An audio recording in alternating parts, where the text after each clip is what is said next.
tides.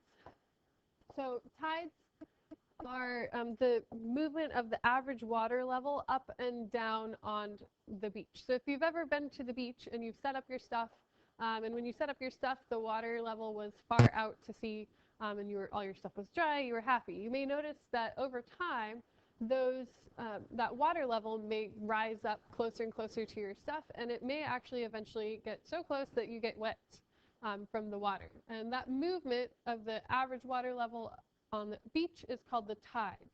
And the tides are caused by the gravity from the moon and the sun, the centrifugal force, and the rotation of the earth. And you may be wondering, like, how does that work? Well, let me kind of draw you some pictures and explain this to you. So here we're going to have our earth, okay? And then over here we're going to have our sun, all right? So here's our sun. And then we've also got the moon that rotates around the earth. So we will draw our little moon right here. So the earth, the moon, and the sun. And just for our purposes right now, we're going to assume and pretend that the earth is completely covered in water. So we're going to take out the continents, and we're going to say that this blue line right here represents the earth being completely covered in water. There's no continents. So anything that has mass has gravity. And the sun has mass, and so its gravity keeps the earth in rotation around the sun. And then the earth has mass, and it has gravity, and it keeps the moon rotating around the earth. But the moon also has mass and exerts a gravitational pull on the surface of the earth.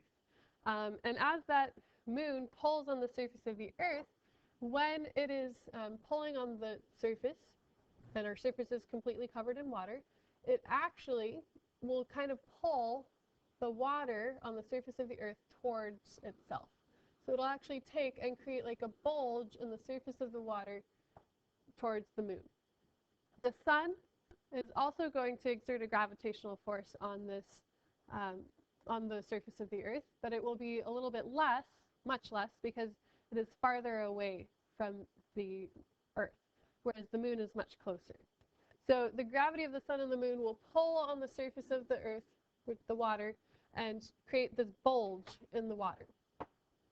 Well, the earth is also rotating around the sun, and as it rotates around the sun, it has this thing called centrifugal force. So if you imagine like you have a ball on a string, and you are twirling that ball on that string above your head, if you let go of that string, that ball is going to go flying in some direction. And that's basically kind of an analogy for the earth and the sun. So the sun would be like your hand holding onto the string. Gravity is the string that holds the earth here. But the earth does have a tendency, and it wants to fly off, okay, away from the sun. And that force is called the centrifugal force. Well, that force is going to act on the surface of the water and actually create another bulge on the other side of the earth, away from the sun, okay? And so you're going to get areas of the earth that have high water, okay, and then areas of the earth that have lower water levels, all right? So like this, okay? So these areas, high water, these areas, low water.